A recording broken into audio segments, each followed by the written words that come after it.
Now, how about them damn Celtics? And we are back with another episode of How About Them Celtics. Sam and I are recording on Wednesday, October 9th, inching towards the start of the NBA season. But until then, we've still got plenty of stuff to talk about. Today was a pretty eventful day in terms of pod content, so it wasn't too hard to think of things to get on here and talk about. But Celtics are almost back, and that is a blessing. So I'm very excited to get back to games on Saturday after another week-long break after the Abu Dhabi games. You going? But, we're here. Yeah, I assume. I guess you might hopefully. as well. Hopefully. Why wouldn't I? Yeah. I just didn't think of it because it's preseason, but I guess like they are at home, like people can go. I hope I get to go. I hope they approve me for that. We'll see. They're gonna set the tone early, Jack. They're gonna send you packing at the rim. I say preseason, get out of here, brother. You're not going to anything. No, I hopefully I'm going. But how you doing, Sam?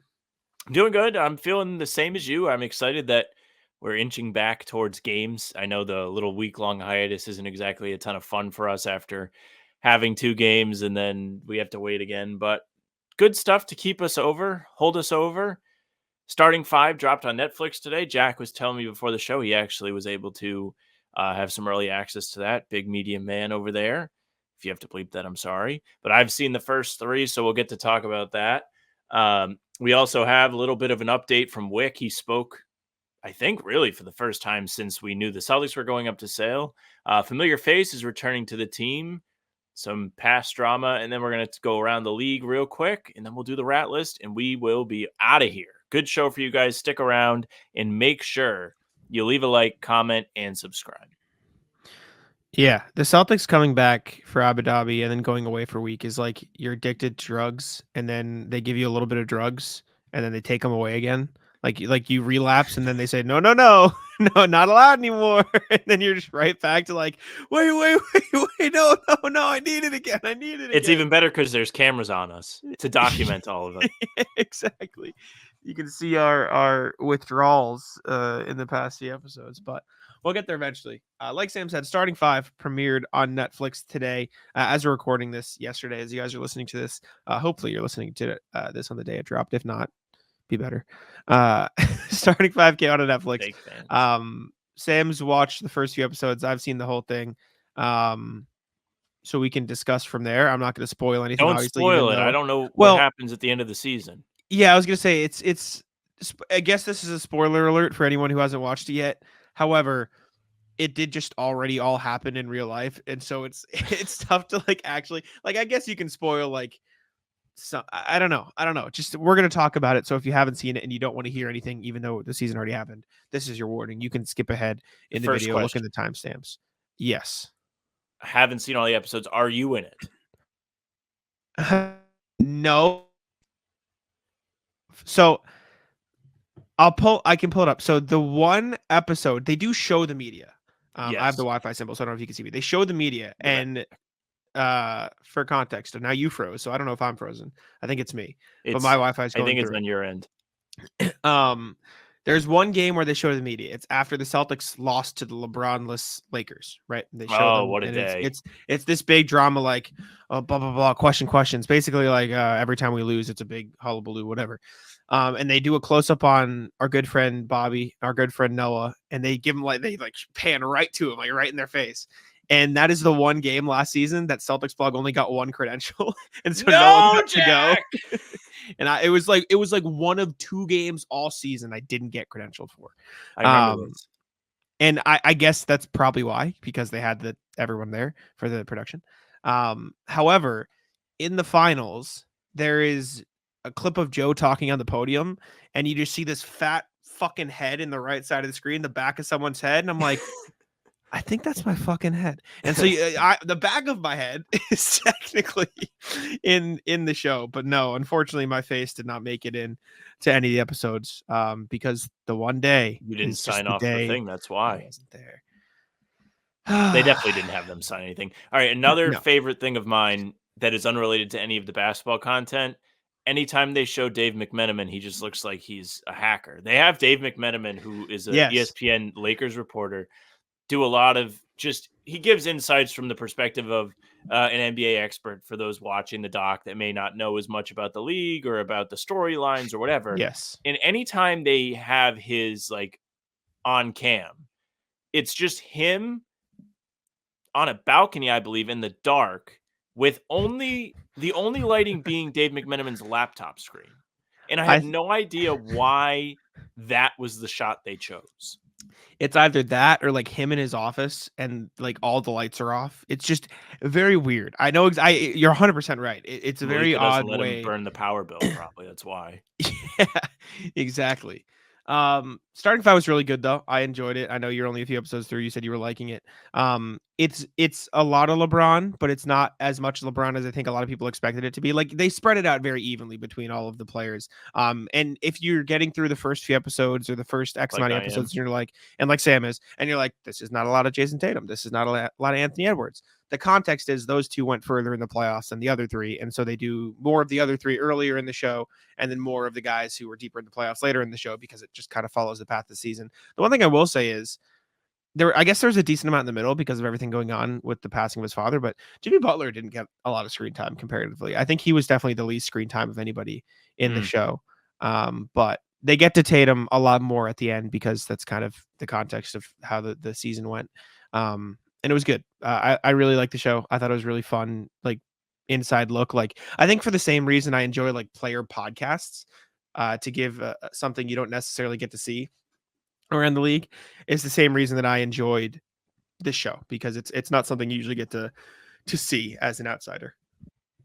See, I thought it was like so far pretty funny. Some of it, like I think seeing some my favorite thing so far on the show has been there's an episode where they detail all of the work that goes into upkeeping a player's body, the different things they have to keep themselves in condition, the different routines they have. And the episode opens after a cliffhanger, if you will, in one of the other episodes where Anthony Edwards goes down with a hip injury. He blocks a shot, dunks or something, lands on his hip, whatever. So he's talking about like the recovery process, all of that. And he's talking about, okay, like I'm in the gym, I'm doing this, I'm going in to get treatment, I'm going in getting work on my hip, and we have to really take good care of our bodies. And then after his on cam finishes, he just goes, where are the dominoes at? And it's just him and his family Dude, eating dominoes, and they got McDonald's bags in the house. I know everyone is going to come away from this documentary being like, oh, Anthony Edwards, he's so cool. He's kind of just an asshole. He's just kind of an immature like The child. one, And I get it because he's yeah, 22, but he literally, I don't know how far you are. So hopefully I'm not spoiling this for you. There is an episode. Have you gotten to Thanksgiving yet?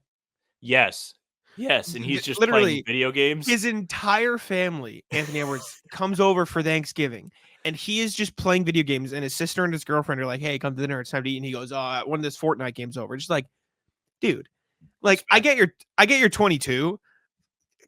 Come on, bro. Like, what the fuck are we doing? Like, I think he kind of came off as a douche in the whole documentary. I Yeah, a think little bit. he's way too immature. And again, I get he's young, but like, he's having a child, and the whole time, like, while his girlfriend's pregnant, he goes, "Really don't want to miss the game for this." I'm like, can we have some like fucking? I did not like Anthony This is Edwards in that perfect game. for your Anthony Edwards hate, and Yeah, I'm all here for it. I don't.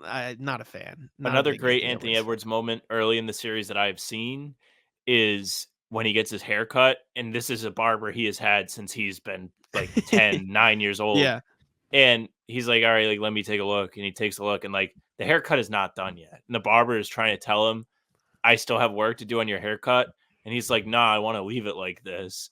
And he's like, no, like, if your haircut looks bad, that is an indictment on me, essentially, is what the argument they're having is. And he's like, well, I want to look like this. And it's building up to the point where like he's like, I will beat your ass. I And think the barber wins. I think he yeah, cut his hair more. yeah, he ends up cutting his hair more. But I was like, this is so ridiculous. Like, you're wasting Mhm, everyone's time, including your own. Like, you're a busy mhm. guy. You have work to like attend to. What are Yep, you fucking doing?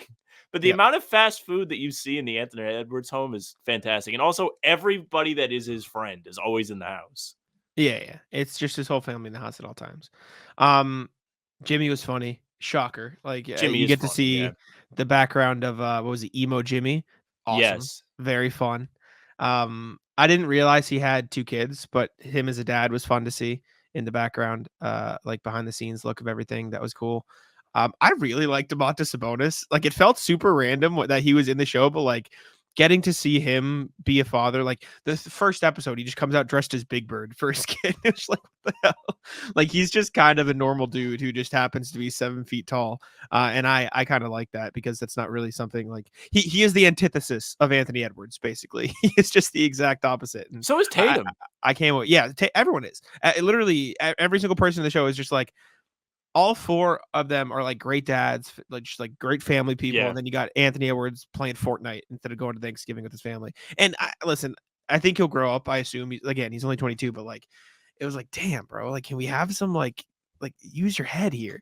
But I really came away really liking Sabonis. I know you don't like LeBron, but I enjoyed watching LeBron be a father as well. Like, I get he's corny, but I don't think there was anything egregious in the show. I thought he was a good dad. The It was fun to thing see. the thing about LeBron is I do agree so far, like, he's portrayed very well and, like, he's just going about his day and stuff.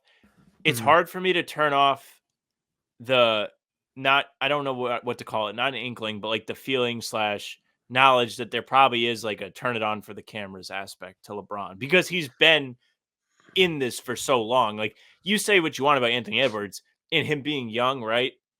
I'm not defending it, but, like, he doesn't have that yet. He doesn't have the filter. He's just him no matter what. And I think that's why a lot of people like him. And there's nothing wrong with LeBron being the Yes. camera guy, but He I can't decide how much of that I think is a facade. I don't think well, it doesn't feel like disingenuine or like I it was gonna feels say, pretty I don't genuine. think I don't think they're taking the cameras away and he's just sitting there screaming at his family. Like I don't No, think that's absolutely exactly not. what No. happens.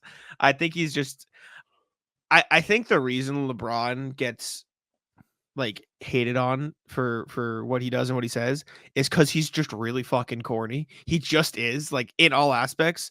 But so is Tatum, and I think that's a similar reason why Tatum gets hated on.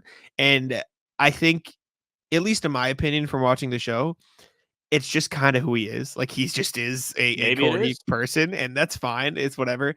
I thought it was fun to see him be a dad and stuff like that, and his relationship with Savannah, uh, and stuff. I don't know if you got this far, but they did a whole thing on like when Bronny had a heart attack, and that was like, oh shit. I think I'm there next because Yeah, the last I saw, they just win the in-season tournament, and then he's going to go yeah, back to see his first game at California.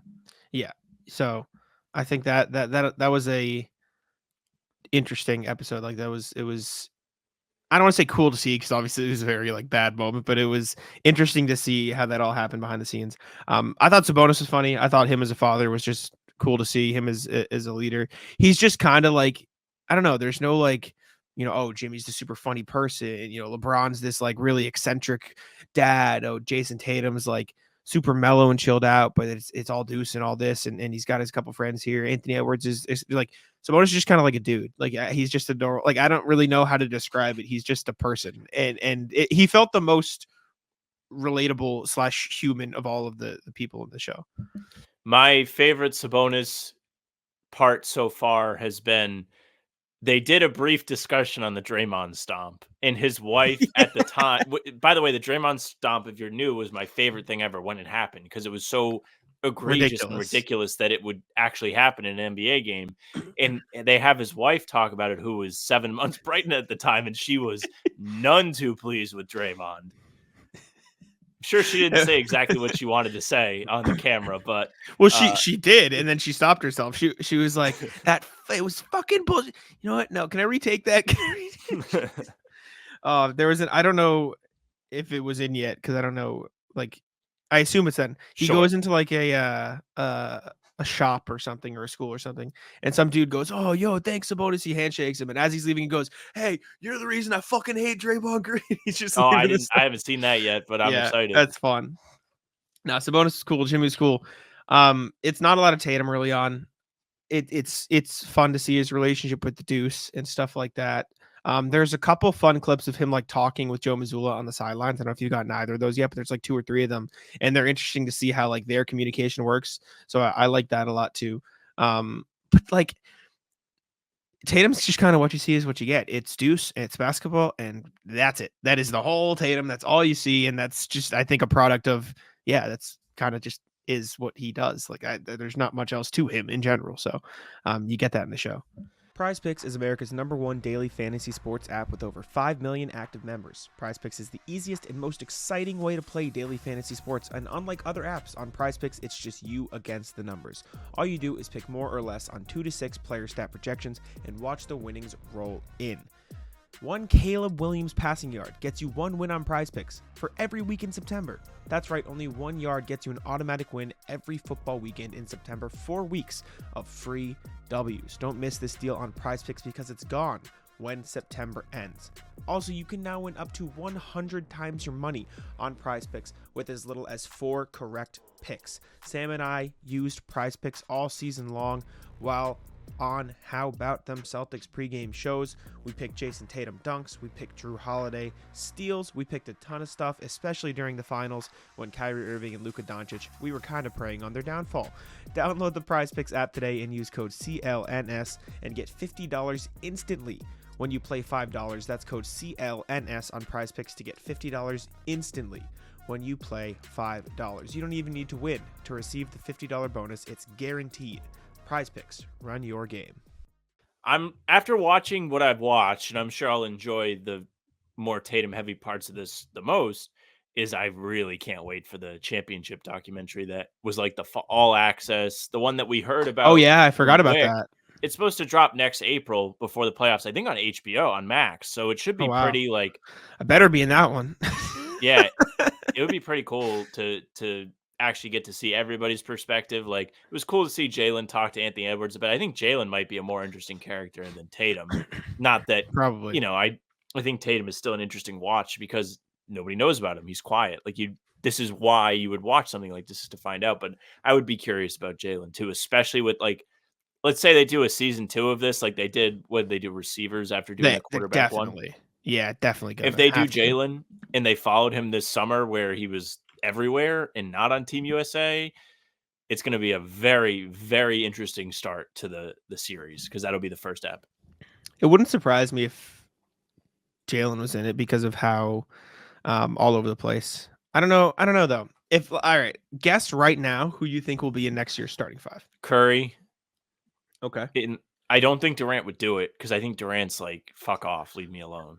That because I was watching it today, and I was thinking, I was like, KD would be interesting, but I just think he hates everybody. Okay. So Stephen Curry. I think I feel like there's a chance Embiid would do it in that Jimmy role where he's a troll. Sure. I don't know if they'll do Jaylen or not. I would like them to do Jaylen, but I can't be like. Are you gonna guess?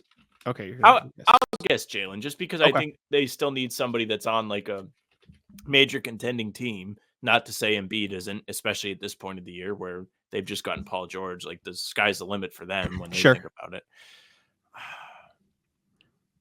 Let's see. They probably would do another young guy because that's, I think, when they were originally casting this, like, they didn't get Anthony Edwards because of what he became. Like, before the season, he wasn't this phenomenon that he is now.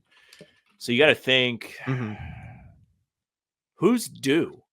Who do we think is due for a league? I have my guesses, but I'll let you finish yours first, and then we can compare. But I'm like writing this down because I can only assume there will be another one of these. Like, I think there will be one. I bet you they go and get Zion or try. Okay.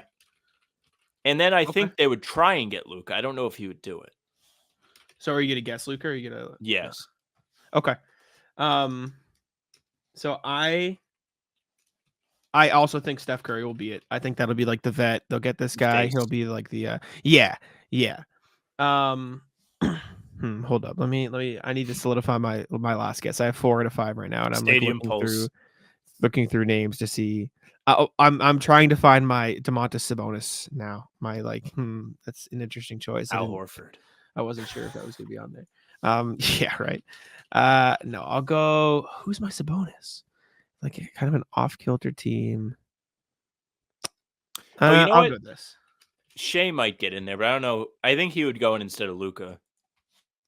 Because I just don't think Luka will do it. Considered Shea. But I didn't go with him. I went Steph as the vet. I think Wemby would do it. So I would guess Wemby's Wemby. A good one.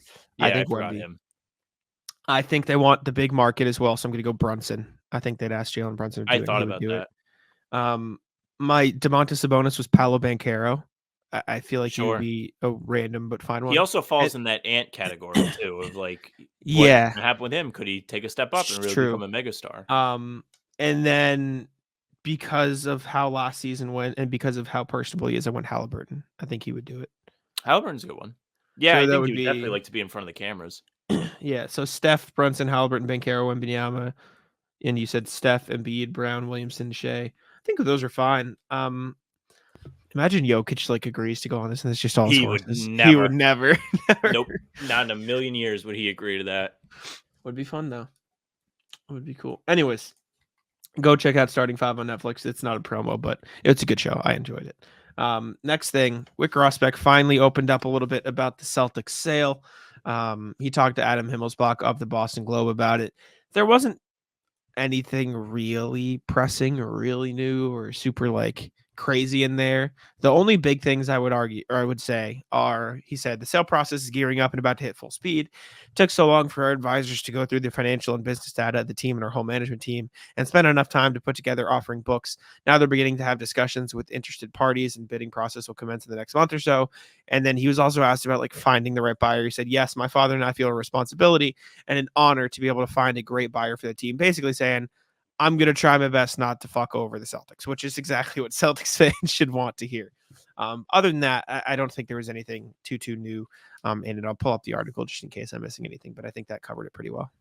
Yeah, and I think another interesting aspect that came from this was, of course, them talking about the financials, meaning Wick goes and tells Himmelsbach the Celtics have never had a capital call or whatever it is, like to discuss earnings, right? They're not worried about that. And that's kind of what makes him unique as an owner. I'm not sure that there are very many people that own teams that aren't looking to make bank off of it. It's just kind of not how it goes. And that's kind of why the team is being sold because, well, it's not really happening. I wrote about it for Celtics blog. I don't believe it's up yet, but it'll be up. And this is such an interesting story because you have a great owner or great ownership group in this group that he is a part of. And then you also have an awful group across town running the Red Sox. So you see the sheer difference that ownership can make in the way a franchise operates. The Red Sox, when FSG came in, went in, won a couple World Series, then they kind of went down, and then they won two more. And they really did make an impact. But it seems since then, they've kind of decided they're done with this team, or at least they don't have the confidence in the base players on the roster to pour more money in to get the appropriate help to round out the roster. The Celtics committed multiple times to different iterations of the group and were willing to pay guys. I remember when Marcus Smart's rookie deal was up, we weren't sure if he was going to come back, and then they eventually give him a deal, and then they brought him back again. And the same can be said about the group that just won the title. They just paid everybody. They said, you earned this, here you go. That would not happen. That's why it's very difficult in the NBA to repeat. That's what's happening in Denver right now. You're seeing Contavious Caldwell Pope gone. You're seeing Jeff Green gone. You're seeing Bruce Brown gone. Not that I think the Nuggets should have paid Bruce Brown 2 years, 22 a year, but those guys matter. That's part of the reason why you're able to win because you have the right pieces on the team. When you start to play Jenga because you don't want to pay money, your team starts to be worse and the results kind of start to dip a bit. So kudos to Wick. I'm happy that he and his father do have the team's best interest in mind. That's, of course, what you're going to say when you're doing a media interview. So I don't know if that'll actually happen, but if there's anybody I really trust to care about that, truly, it would be him. We'll just have to wait. Yeah, I don't think Wick wants to do anything to harm the Celtics. Obviously, I think he loves the Celtics and stuff like that. It's still weird that he's selling the team after so long. Like, it's still weird that there's going to be a new owner of the team, and hopefully he does find somebody who is going to handle things correctly, I suppose is the best way to phrase it. But yeah, it's definitely odd. It's going to be weird to see new faces in town, but good to know that he's trying to go about it the right way. Next thing, Celtics are officially going to sign Jay Scrubb. Bobby Manning of CLNS Media reported on Twitter. He said earlier this summer that they were planning to sign him once he finished rehabbing his ACL, and it sounds like that is the case now. Jay Scrubb posted to Instagram saying fully cleared or all cleared or something to that effect, basically indicating that he's good. That does mean the Celtics will have to get rid of somebody because they have 21 guys under contract right now for training camp roster based on their picture in Abu Dhabi. probably could be Tristan Enaruna, considering he wasn't pictured with them in Abu Dhabi. So that would be my guess. But does sound like Jay Scrubb's going to be around the team. Going to sign him to an Exhibit 10 deal. He has been spotted at the Arabac Center, so we have seen him this year at training camp. Not practicing, but just like walking around. And then I assume, and I think Bobby said on Twitter, that he's going to spend the year in Maine. So Jay Scrubb will still be around and in green. Good for him. I mean, I think he earned the opportunity last year, and it was really unfortunate that he hurt himself at the time that he did. Because across watching him at Summer League, I think we all were somewhat excited about what he could bring. He felt like a guy who could score a little bit and give you good energy off the bench. When he was playing in those Vegas games, we thought that he did a really good job of playing with some sort of spark. He was really pressing guys on defense. He was making energetic plays. He was dunking the ball. And kudos to the Celtics for contributing to his rehab at least a little bit. I know it was kind of mixed in terms of they helped and then he had to kind of go on his own. But still, like when you're in that kind of position trying to make your way into the league, it can't be easy to get hurt so severely. Like the tear he had is no joke, of course. We see guys miss significant time every single season with something like that. So it's good that he's back. I hope that he's able to earn an opportunity, if not with the Celtics, somewhere else, because it seems like he was on that path beforehand. Yeah, I mean, he played really well in Summer League a couple years ago. Obviously, signed a two-way with the Celtics, and then tore his ACL during training camp. So, I guess it was a good or an act of good faith by the Celtics to keep him around. But at the same time, like his three-point shot looked like it was coming around. He's athletic. He's never been like a stellar defender, but you can clearly see the tools are there. He makes plays well off the dribble. He can handle the ball a little bit. So I like the move to keep him around. Maybe this is why they didn't sign Jamias Ramsey, because kind of very similar players, but should be in Maine this year. Should help keep up the image or the stock of the Maine Celtics being a title contender down there in the G League. So that'll be fun to watch. Hopefully I'll get to go up to Maine a couple times this year. Got to go visit Joey Spatulas. That's the goal. Got to go last year. You went, right? Early. No, you went the year before. The year before, yeah. Yeah, I went to the finals, game 3. Mm-hmm. Rough day for the fellas. Yes, Rough. Last Celtics thing before the email. Bradley Beal on, I don't know what podcast this was. It was, let me see. I think I have it somewhere. One of them. Yeah. Run Your Race. Oh, the Theo Pinson podcast. Theo This Pinson, one is actually Theo Pinson's pretty funny. legitimate. He's been doing it for a while. He said that the Wizards in 2017 would have fared better against the Cavs than the Celtics. Honestly, maybe. I don't know. That was a legit Wizards team. They were really good. That's probably the best Wizards team in what, like 30 Ever. years, maybe ever. Probably the best. Well, no, they've won. They've won a championship title. one Yeah, time. yeah. Wes Unseld was really good, but in the last like 30 years, since the turn of the century, it's probably the best Wizards team there was. And I mean, they had 2 all-star caliber players. They had a really, really good rotation. Maybe they would have, because that Celtics team was pretty, I don't want to say thrown together, but it was pretty like they shouldn't have been as good as they were. Yeah, they overachieved. So I'll go back to the 2017 Wizards just so we can get it. Excuse me, a look at how they fared. They lost in the Celtics in 7 games. Obviously, John Wall, Bradley Beal were the 2-star duo. But Markieff Morris was really good that year. Otto Porter was really good this year. They had Bojan Bogdanovic. Marcin Gortat was like a really, really good center at the time. He was one of the best screeners in the league. Kelly Oubre was super young, but he was pretty solid. That was a legit team. That was a damn good team, and they fell short to the Kelly Oubre game. So Kelly Olynyk game. Sorry, I'm reading the Wizards page, but honestly, he might not be wrong. Maybe the Wizards would have had a better chance. Still wouldn't beat the Cavs. You're really sticking your neck out there to be like, yeah, we might have done better than the team that got like pieced by 40 in both opening home games. Yeah, like, yeah, right. The Celtics were unbelievable. Like, I've never seen anything like that in a playoff game, especially because the Celtics played Cleveland pretty well that year. They at least split with them. They did get the one road win, and in fairness to them, they were up 18 in game 4 at halftime, and they just didn't finish the job. They had flashes. Isaiah like ruined his career in that series. That was the final straw for his hip. So maybe, yeah. Yeah. I don't know. Good for you, Bradley. Maybe don't get lit up by Kelly Olynyk. Keep reliving those glory days, my friend. Anyways, I love going to watch football in person. It might not be Sam's taste, but I personally love going to watch a Pats game, even though they're not in the best place right now. I saw them play the Chiefs last year, and even though Kansas City absolutely won the game, it was still a great time, and I make sure to get all my tickets through Game Time.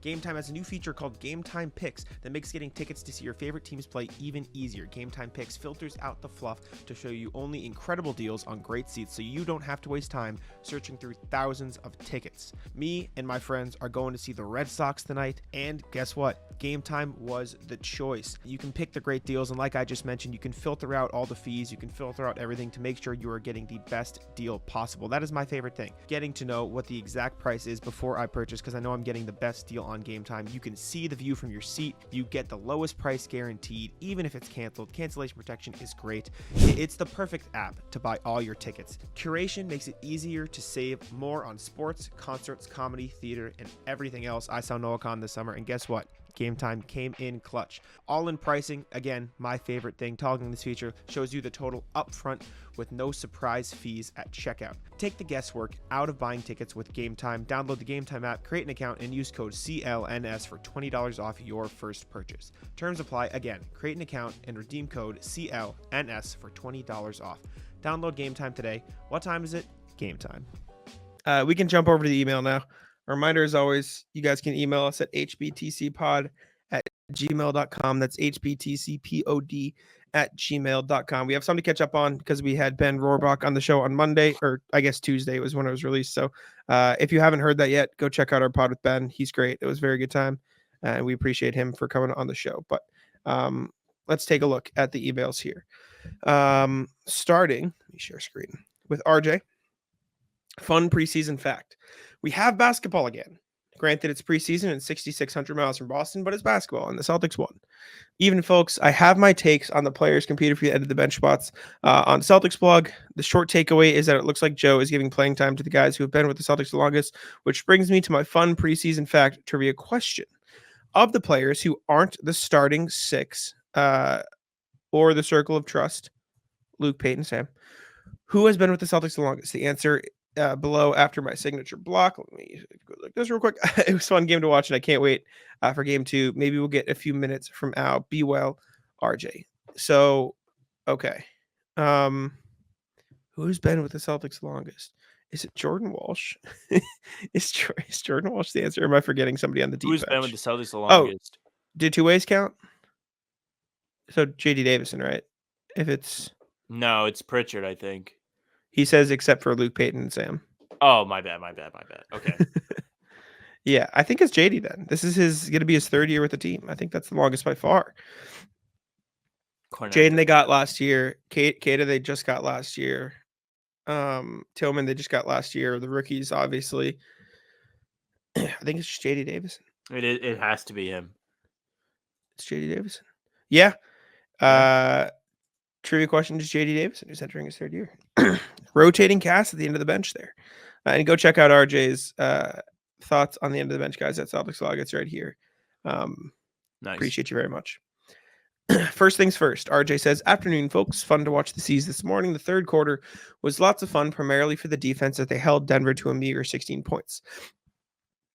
Excuse me, I had something in my throat. I know lots of people are still hoping that Lonnie Walker or Baylor Sharman will move up the depth chart, but I think Walsh and Springer are settling in comfortably as reliable sidekicks for Pritchard and Hauser off the bench. On offense, they are capable spacers and willing to make the pass to find the better shot, crash the boards, and take the open three with what looks to be better results than Brissy did. The defensive end, they are demonstrating they can match up reasonably well against other bench players and cause havoc. They look to fall somewhere between 10 and 13 on the depth chart, depending on how you want to slot Tillman and Kata, which is just fine. Baylor and Lonnie need to head to Maine and become more adept to Celtics way, preached by Psycho Joe. Looking forward to the first game in Boston this coming Sunday. Be well, RJ, who is enduring San Francisco's attempt to recreate the weather of Abu Dhabi. Yikes. It's starting to get cold here in Boston. It's almost time to break out the sweatpants. It's actually... I am a fan. I like it when I can love wear. The cold. My favorite weather is when I can wear a long sleeve with shorts.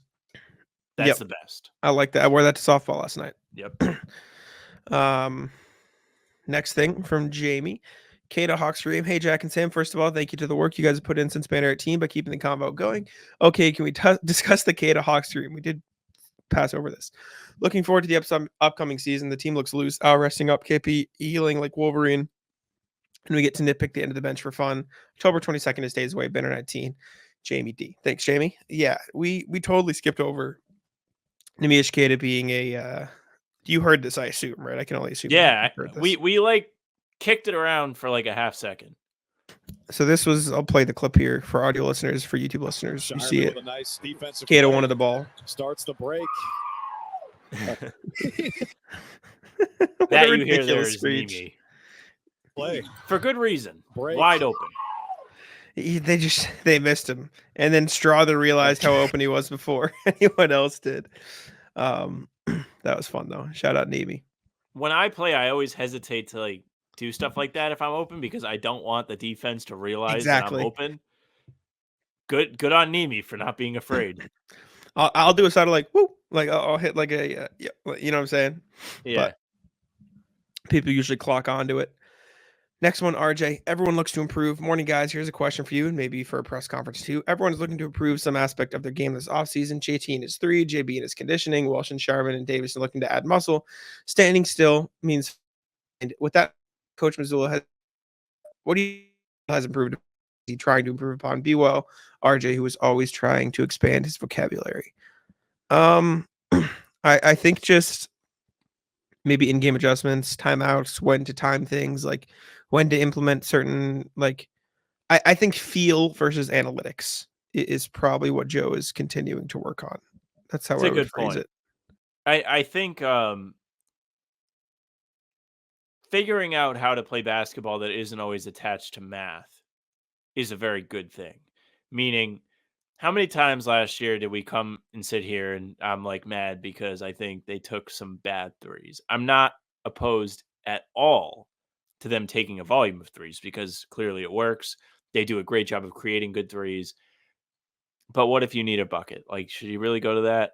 I think one thing I truly would like to see is them to be better at the end of games. Whether that is entirely on Joe Mazzulla or not, I think they should have things that are not just Jayson Tatum, please do a sidestep 3 as the final play.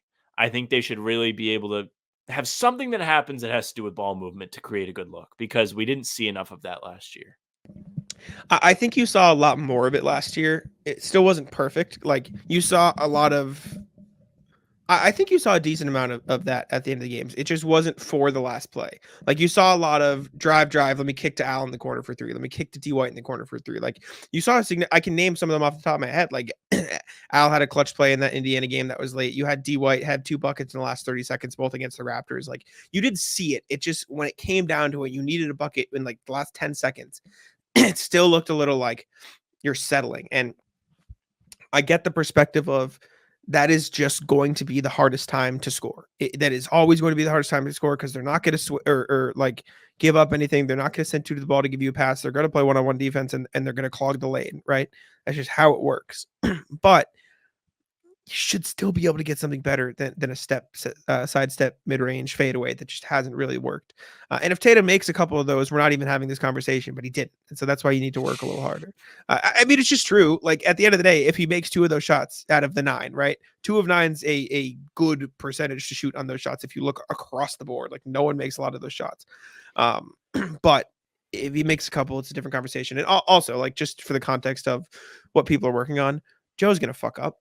Tatum's going to fuck up. Jaylen Brown's going to fuck. Like, everyone's going to have a stupid game, a stupid play. It's just going to happen. It happens to every single player in the league. But being a little bit better in spots where they have been bad, I think should be something that they are looking to do. Yeah, I think even if you're going to have Tatum handle the ball, having a screener there will make a few extra options for you. Instead of it just being him and determinant on, can Tatum beat this defender one-on-one? You have the, oh, do they double Tatum? Okay, short roll man can catch, score, or catch and find the open man. Because we've seen them do that in the preseason with Luke Cornett as the roll man, and they get an open look every time. Yeah, I don't want to speak with certainty because I would need to go back and look, but I wonder. I bet defenses are taking that away a lot more in the last 5 seconds. Like they're like during the flow of the game, like they're going to say, okay, we don't want to switch this. We want to keep Jokic on the big man, so we're going to drop him, and Cornette's going to be in the role, or we're going to press up because we're not as worried about Luke Cornette. In the last 5 seconds of the game, they're not going to give Cornette an easy roll to the rim or an open kick to the corner. Like they're going to be like, okay, no, let's just switch it. You go on Cornette, it's fine. We'll live with Tatum, like Jokic guarding Tatum for 3 seconds and getting a contest. You know what I'm saying? Like teams guard differently in the last 5 seconds of the game. That's not an excuse. The Celtics still took bad shots, like objectively, and I think they can work harder. But I don't think it's as easy as, oh, just do this thing that you did, in the first quarter. Because I think defenses change up significantly enough where you need to also get creative. And I think that's the problem, though. They do need to get more creative in those spots. Yes. I think that's where we land. Good question. For sure. Yeah, thank you. All right, Jay, shout out. Last email, Cleveland on the rise, ? Fellas, when you guys highlighted the GM survey and pointed out that Cleveland got the Celtics vote to win the chip, it has me thinking. I know it may not have been Brad that filled this out for the sake of the email I wrote Brad. 1, is Brad trolling the Sixers and Knicks? This would be fun. Does he honestly know they are real threats and just denying them any recognition? Yes. Unequivocally, yes. I bet no. I bet a part of him is, and then a part of him is like, he looks at Cleveland and starts shaking in his boots. No. I wonder if he sat down and said, okay, you look at all the teams in the East, like the Knicks, Sixers, and Bucks, and you're like, okay, who is most likely to care about the regular season? None of them. I'll pick the Cavs because they might load manage Embiid. I thought this was to win the playoff Eastern Conference, not the regular season. These are the standings, I think. Okay. The standings. Sure, then that works a little bit. That's just my theory, because Brad doesn't strike me as the let me fuck with these guys guy. But maybe he is. I don't know. 2, is Brad actually seeing the Cavs come together? Have heard other B-ball minds believing the Cavs are going to look great now with Mitchell signed, Allen returning and an option to move Garland. I'm not sure I see it. The Cavs are fine. Like they've got talented players. They're still like my 5th or 6th seed. Like they don't move me. Yeah, I'm in the unmoved camp as well. I think having a healthy Jared Allen maybe makes them a more difficult out in the second round, but even then it was just like, I don't know. How confident is Garland going to be? Is his mindset changed after a summer, or is he still going to be kind of timid going inside after breaking his face at least once last year? I agree. Now, I could be moved if you swap out Garland for a bigger / defensive-minded guard. Like, for example, if they had Derek White or Drew Holiday instead of Darius Garland, I'd be like, that's a team. You know what I'm saying? Are there any of those guys available? Maybe not. That's the problem. But I do think there could be things around the league that you look at and say, okay, if we want to trade Darius Garland for this, maybe we're a little more interesting. If we want to trade Darius Garland for this, maybe we're a little more interesting. Like, I don't know. Maybe if you're... It's just so tough, man. There's not a lot of teams that are sellers right now. Like, no one's trying to give up pieces. Like, you don't want anything from the Bulls. You don't want anything from the Hawks. Like, you don't want anything from the Wizards or Hornets. Like, they don't have those pieces. Like, maybe you hope and pray to God that the Raptors sell, but I don't think they're going to do that anytime soon. They're weird. There's just not a lot of teams selling, man. I think their only hope is Jimmy wants out, Darius Garland for Jimmy Butler, and then I would be scared of the Cavs. That would do it for me. I think we'd be scared of any team that Jimmy Butler's on. But I agree. Pistons, watch out. But, like, you tell me you put him with Donovan Mitchell, Max Strus, Jimmy Butler, Jared Allen, Evan Mobley. I believe that team could win a title. I would be in on that team. They could use a point guard in that situation, though. Like a guy to really distribute, because we saw Phoenix run with Beal at the point guard, and he's not the same player as Donovan Mitchell. I don't want to discredit Donovan Mitchell like that. Yeah, but they played Booker there too. It is important. I would like that team a lot more than I would like a Garland on that team, even though he's a point guard, just for defense and for everything like that. But until the Cavs smooth out what feels like 2 sets of redundant players, they don't scare me. 3, does Brad actually look at the Sixers and Knicks moves and know from a management side that these moves were desperate and insufficient? In other words, does he look at their offseason moves and what it actually cost them and know that they still don't have enough? Maybe. I think he's just confident that the Celtics are better and doesn't really care. I think Brad just fills out what he wants to fill out. I also think that, like, there's a layer to this. I know it has to do with his decision to fill out the thing or not fill it out. But, like, those moves that both teams made were centered around competing better with the Celtics. You can still think of them as little brother teams because historically they very much are, especially Philadelphia in recent years. But New York now having Anunoby and Bridges makes them better suited to guard Tatum and Brown. Having Paul George in Philadelphia is a better defensive option to have on either of the Jays than Tobias Harris was. And that's essentially what they did to get him, was just let go of Tobias. It doesn't mean that either of those teams will even have the chance to play the Celtics. Maybe not. They might not. Last year, neither one of them did. You're muted. Thank you. Do you know what I bet? Thinking about like the trolling and stuff like that, I bet Zarin filled this shit out. I bet it wasn't Maybe. bad. I bet it was Zarin. He is more of a let me fuck with these motherfuckers type of guy. That would make more sense. So maybe that was it. 4, was there another reason? Does Brad know the Cavs GM wanted to give him a shout out and wanted to give him a shout out? Nah, I don't think so. I think he's just. I think I'd be a whatever. little insulted, honestly, because I think Yeah. I think there is like a part of this that's like Brad Stevens was not going to give any team that was a real threat credit. Like he could have really put Miami, and I think everyone would be like, well, sure, that Mhm. makes sense. Like Miami's just always going to be there, and they're scary, and Spoelstra's a good coach, and Jimmy Butler's a playoff riser, Bam's a great defender, etc. Just go down the line, right? Like they still have like good rotation players on the team. They have Hero, they have Terry Rozier, so Kelly Ware looks good in preseason. Like you could like justify that, but the Cavs is like a very troll pick. Yeah, it doesn't feel like that would make too much sense. Although Mike Gansey, the Cavs GM, did go to West Virginia, so maybe he was just giving Joe a shout out. 5, did he let Joe fill this out? Because I could see Joe having some very interesting perspectives on these questions. Probably not, but I thought the idea was funny because Joe would troll his own team in the entire survey. Nah, I don't think coaches are allowed to do it, but it would be funny. I don't know why, but I'm satisfied with most of the possible reasons to not name the Sixers and Knicks. Would love to hear your thoughts. All the best, Phil. P.S. Tell Perk that the people fear the Celtics so little that 100% of our opponents picked us to win the chip. Carry the hell on. It's true. It's true. Edit. The survey question was who wins the East, not the championship. Oops. Yeah. It was just who's going to win the Eastern Conference. But yeah, thank you, Phil. Appreciate you. Those were interesting questions. I like the survey. The survey is fun for me. It's one of those rare instances where we get opinions that are people that are actually involved. Exactly. And they should matter a little bit. Mm-hmm. For sure. Jumping over to the NBA here. Shams Charania is now with ESPN replacing Woj. This happened literally like 2 seconds after we finished recording the other day with Ben Rohrbach. He's the new ESPN insider. Probably got the bag of all bags from ESPN. Yep. I think I said this to you on the pod. I'm happy it's not Adam Schefter because there was reports that it may be him. He may be interested in taking on the NBA as like another insider angle for him. I'm so happy I don't have to have notifications on for football tweets. I just Shams will just be doing the NBA. I have no problem with Schefter. He's fine.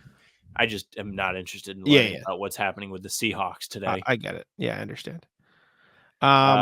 Good for him, man. I mean, he's probably, like you said, he's probably making bank. He's only a few years older than us, if really at all. He's not very old. I did see a great Reddit post about this where Woj went on ESPN to discuss Shams being a part of the team now. Mm-hmm. And let me read you what the comments said. Adrian Wojnarowski, on his former apprentice, taking over for him at ESPN. I hope he has as fulfilling and as rewarding of a career as I've had. Top comment on Reddit reads, A.K. Woj has been internally suffering, and he wishes the same on Shams. That's good. There is something from, let me find it. Who is it? John Orand of Puck. It's a newsletter. I don't know who that is or what it is, but it looks somewhat legit. And Awful Announcing is aggregating it, and they are, I think they aggregate real stuff. Apparently, Sharania's salary is quote less than half of Woj's. So they gave him a bag, but like not the. This is what our 10-year senior bag. Yeah. Like obviously that's like somebody getting hired to a new position and expecting the salary of the guy who'd been there for 10 years. That's not exactly how salaries work, I guess. But apparently Woj made $7 million. So 3.5 for Shams, still pretty still pretty good. Would you do Shams' job for that much money? Yeah. Think about what the job actually is. Yeah, no, I would. Okay. I would. I think that would be fun. Actually, I probably would too, even if it was Yeah. just for a year, and then just throw it all in investments and call it a day. 3-5? You fucking kidding? For sure. Next thing, speaking of 3, Dante Exum is expected to miss 3 months with an injury. This is from I forget who reported this. Oh, Shams. Shock. That's probably it Duh. for this point. You know, I mean, duh. Woj is out of the game. You could just chalk it up to him. Well, I had to check for Chris Haynes, Sam. That is true. He probably did report it, but like 2 minutes after. Yeah. Dallas Mavericks guard Dante Exum is expected to miss 3 months after ongoing right wrist surgery.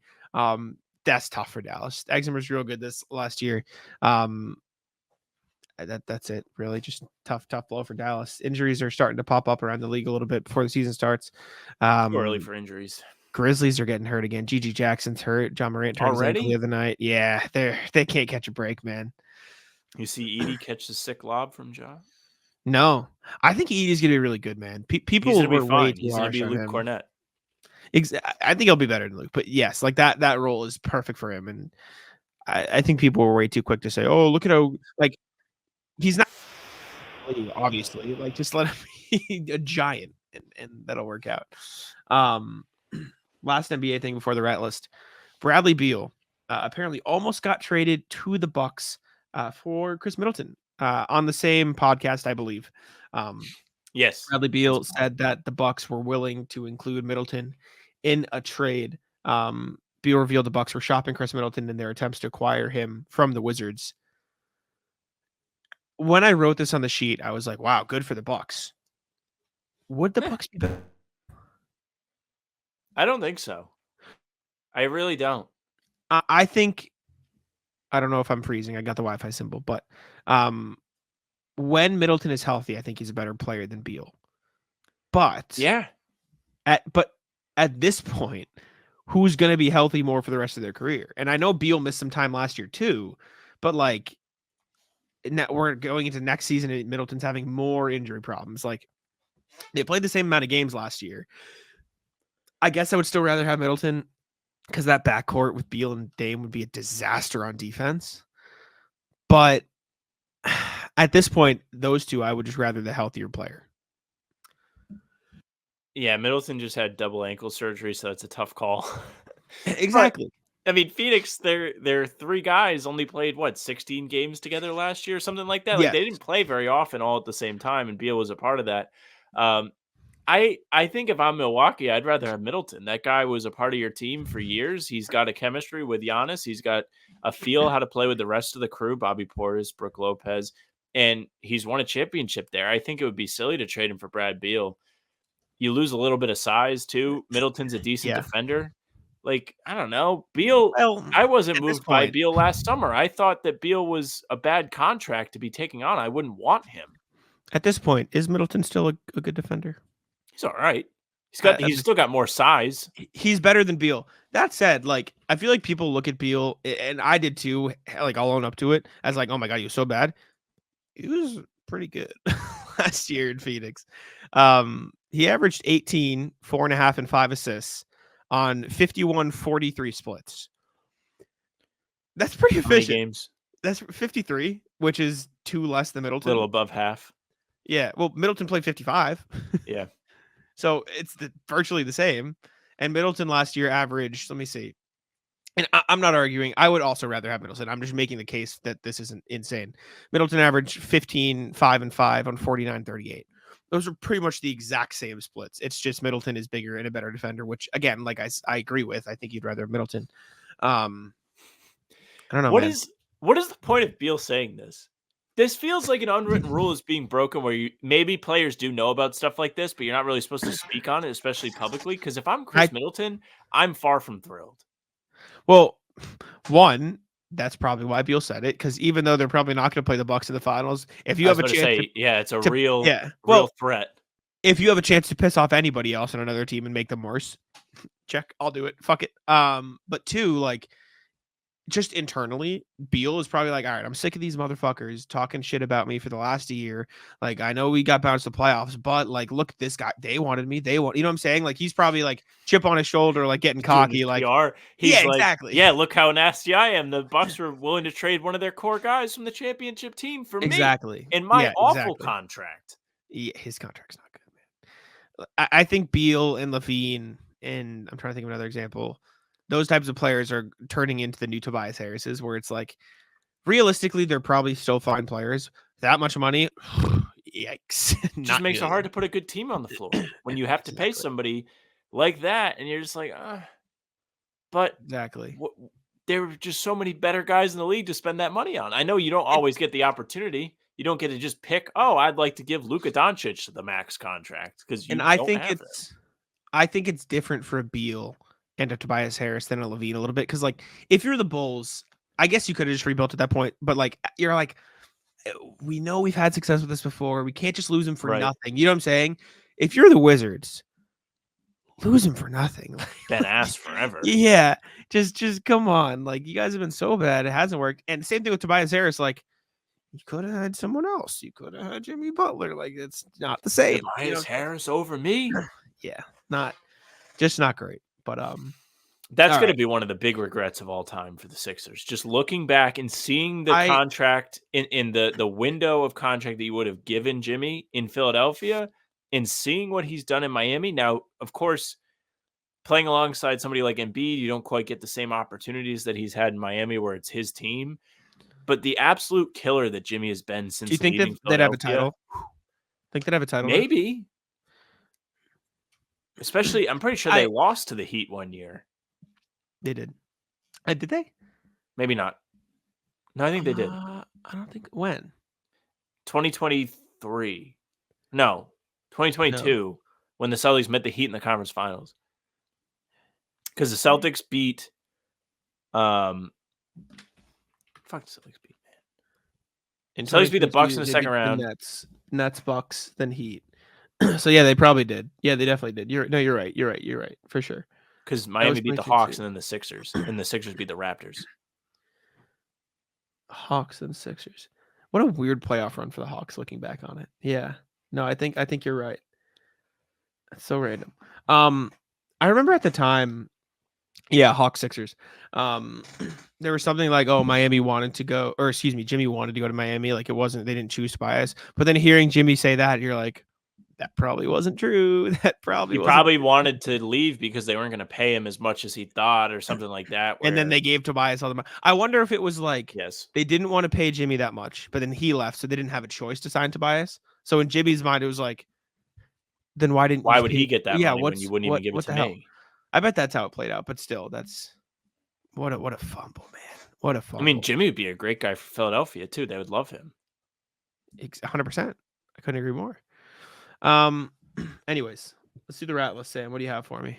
We'll start small. We'll go rat list. My girlfriend telling me I have to wash my hands after we played Jenga. Yesterday we went out, got some dinner. The place we went happened to have Jenga, so we could play Jenga while we waited for food.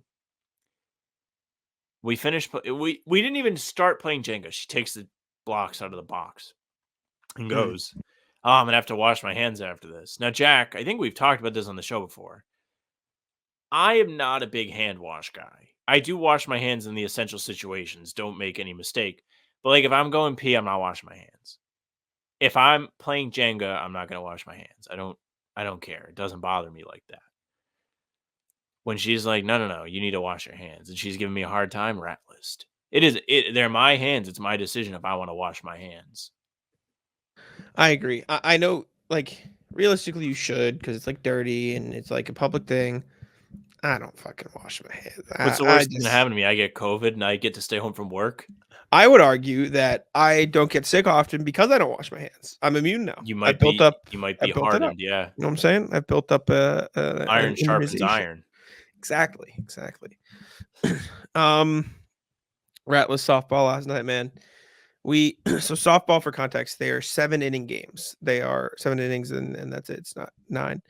So we get to the bottom or the top of the 7th. We're the away team and get 2 guys. We're down by 1 run. Get a couple guys on base, 2 outs. Dude, it's like me, 2 of my roommates and Danny, and then a bunch of random people. We destroyed a team. And this guy steps up to the plate. His name's Khan. Fucking cranks one. Home run. Go up by 2. We're up 2 now. We were down 1. Now we go up 2, going into the bottom of the 7th. Get to the bottom of the 7th. Get no outs. Like, and they have like 3 guys on base, no outs. We're like, all right, fuck, get 2 runs in. They tie it up immediately. Still got no outs. Devastating. 1, 2, 3, bang, bang, bang, 3 outs. It's end of the 7th inning though. So the ump goes to us and goes, "Do you guys want to keep going?" And we're like, "Fuck yeah, we want to keep going because we're the later game." And so we run it back. 8th inning. Right.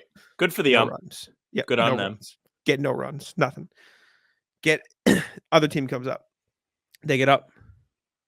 No runs. Hold them. Hold them. Hold strong. He goes. Intense situation now. He goes. You want to go again? We're like, fuck yeah, we want to go. We're not stopping. We go again. We're like, all right, let's go. Next inning. No runs.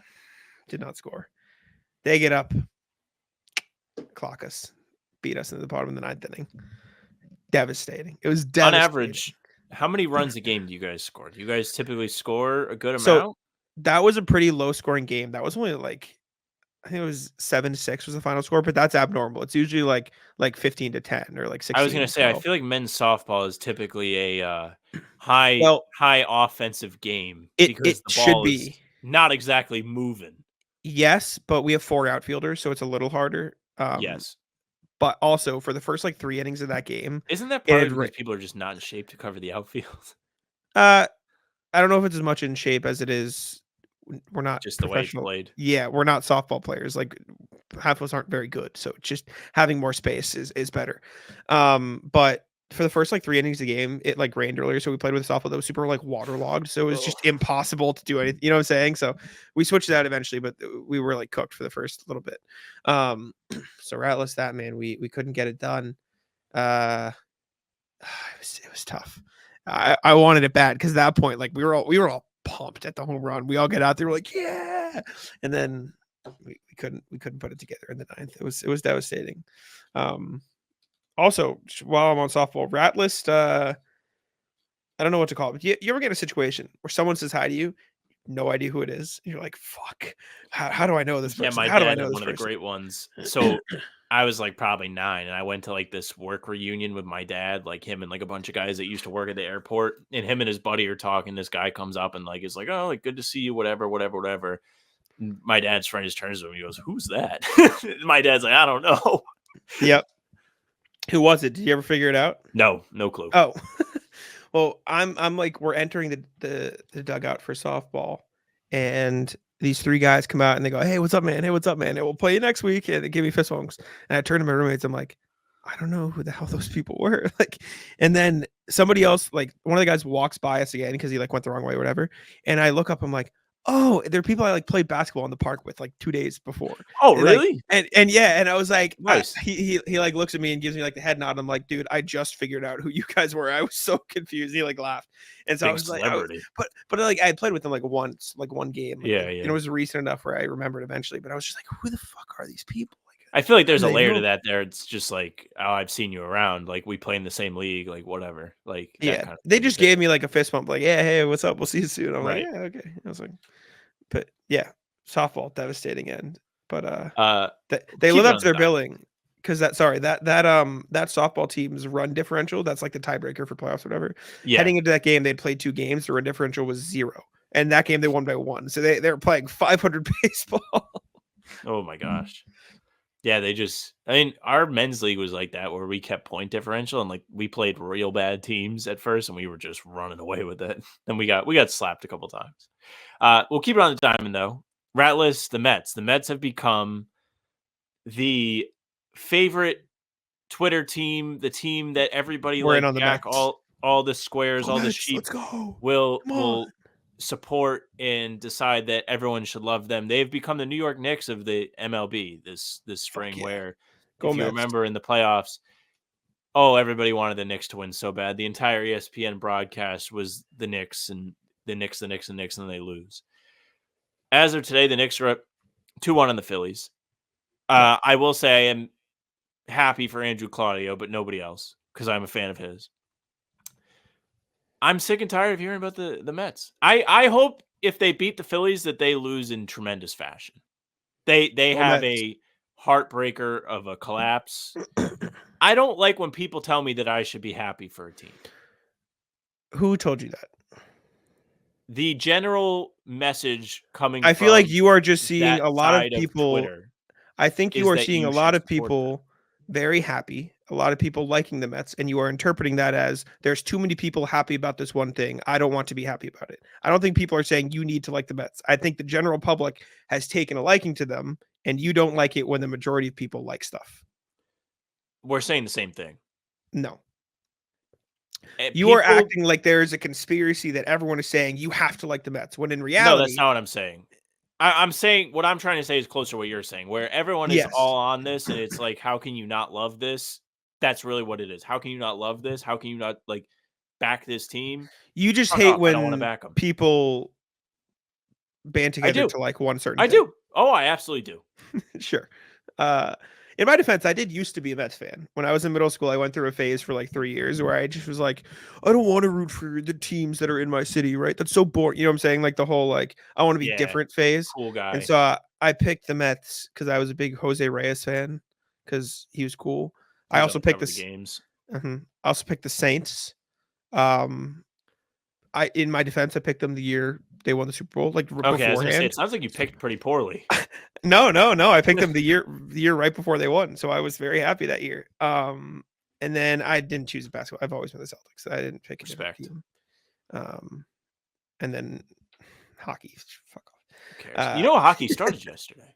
It did. It did. I didn't Bruins got realize that. I was like, oh my god, clapped. they start early. Lucky Bruins them. got clapped.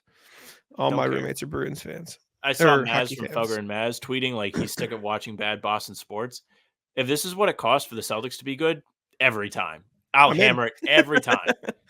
If no other Boston team won a title and the Celtics Well, were good every single year and were winning titles, I would not give a flying fuck. Gotta Yeah. tell you, The past is Drake May starting, Sam. they suck, and they're gonna put him behind a bad offensive line, and he's gonna get like Murdered. worsened Killed. by it. And Yep. there's also going to be a mental aspect that goes along with that. Like they could realistically like ruin him by doing this. It's a real thing. Maybe, but like at the same time, I think getting experience at some point is important. So I don't hate it. You need to play him eventually. Rallis Cam, man, it's so Pull it up. I put it on the sheet. The link is down at the bottom for you. I had It's- it on mine too. It is the most brain dead argument, and I love Cam. Love Cam. Cam's about to What buy did you say? awesome. I love Cam. Cam's great. I love Cam. Sounded like you might have said another word in there on accident. I'll let you listen back. When you edit this, maybe editing Jack will pop in and be like, I didn't mean to say. I don't even know what I could have possibly said. I love Cam. I get it, but this is a terrible take. So this is a video that's going around on Twitter right now, and it's of a person leaning their seat back, and the guy behind them shoves the entire seat back into them. Rightfully so. This is an egregious lean back, man. You are like, it looks like this seat goes extra far back. Am I crazy? This one is deep. Like I'm I can't really tell, but I saw this clip today Look and I at this. immediately thought of you. Look at this. His knees are in front of the seat in front of him. This is illegal. Yes. This is ridiculous. Like that's so bad. This dude can't even put his legs down. And so rightfully so, he shoves it back. Hell yeah. I agree. I'm in. So The replies Sam to this are tags, great. yeah. I The never first understood why one people get says, saying no No crimes. Connor's the most Fuck you, inconsiderate Gavin. people on the planet. That meathead Yes. couldn't even figure out how to take his seatbelt off. Yep. Agree. Gavin, moron, fucking idiot. Yep. 100%. Yep. No. Yep. No. Big guy, do not recline. Yep. 100%. So Sam tagged me and Cam in this. Let me see if I can find it. Yeah, everyone's replying to it. Told us the debate. And Cam links, I would lead my scene back further and then continue to complain that airlines are corrupt businesses who have put us in this mess. My response, I'm just gonna do this real quick. Sorry, Sam. I just need Cam to feel me. So I just want to stand here and just put this down. Hey, Cam, they sell you a gun. You get to shoot someone. Is that the person who sells the gun's fault? Tinder exists. Does that mean you're allowed to cheat on your significant other because the product exists? So you're going to blame the product? There's an emergency brake there. They shouldn't have put it there. I'm going to pull it while I'm driving and crash my car. That is the most dumb argument I've ever heard in my entire life. It exists, so I should be allowed to do it. It is unfathomably stupid. It does not make a lick of not even like close to a grain of sense. It is this dumbest argument to this. You can say, well, I want to be comfortable. I want to stretch my legs a little bit. I'm tall, so my back hurts, so I want to do it. Not, well, it exists, so I should be allowed to do it. Yeah, meth exists. You got to go smoke. Like, what are we doing? How? Oh my God. It doesn't make any sense. Not even close. It is literally the stupidest possible argument for the take. Oh, it gets me so mad. Like I already hate people who lean their seats back, but that argument makes it like infinitely worse because it is the most nonsensical bullshit I've ever heard in my life. So I don't really want to be partial because I was the one that set it up, but I agree with Jack. Be partial. As all the times as you a complain about stuff, be 6'3" partial. man myself, I got to tell you, Jack, I don't think people should be reclining seats on the plane.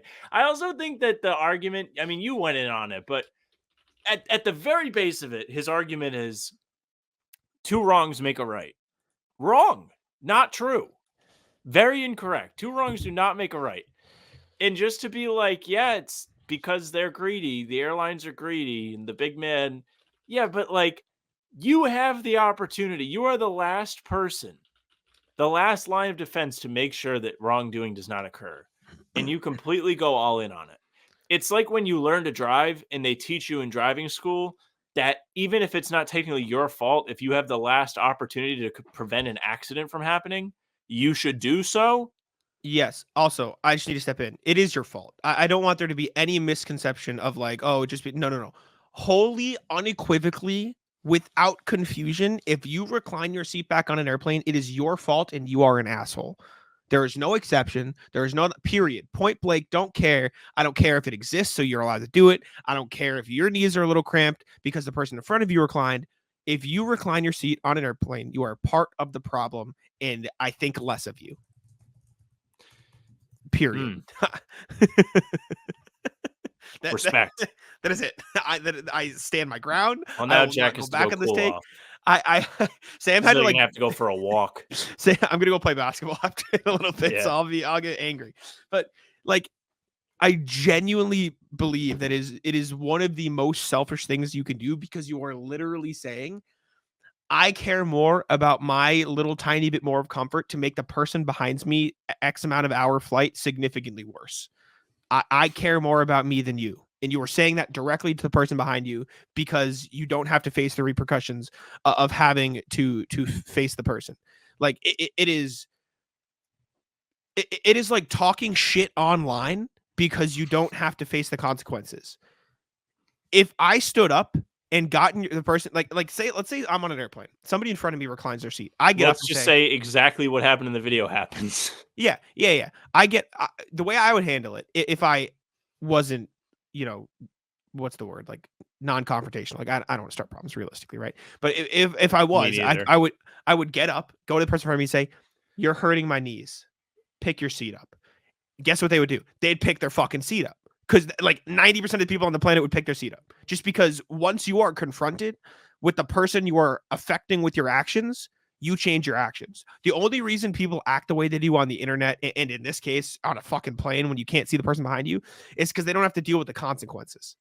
If you have to deal with a person saying, "Hey, you're hurting me, stop," most people would stop. I bet if somebody got up to Cam in front of a plane and hey goes, "You're hurting me, can you please pick your seat up?" He would do it. He would just show him the article that he replied to you with or me with.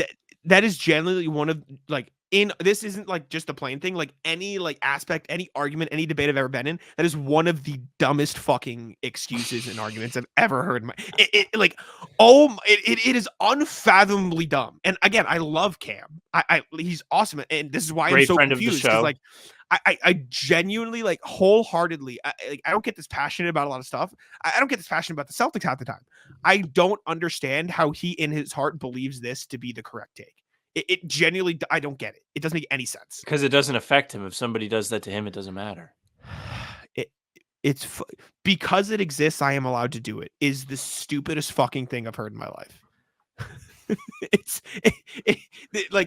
Apply that to any other action or thing in the world.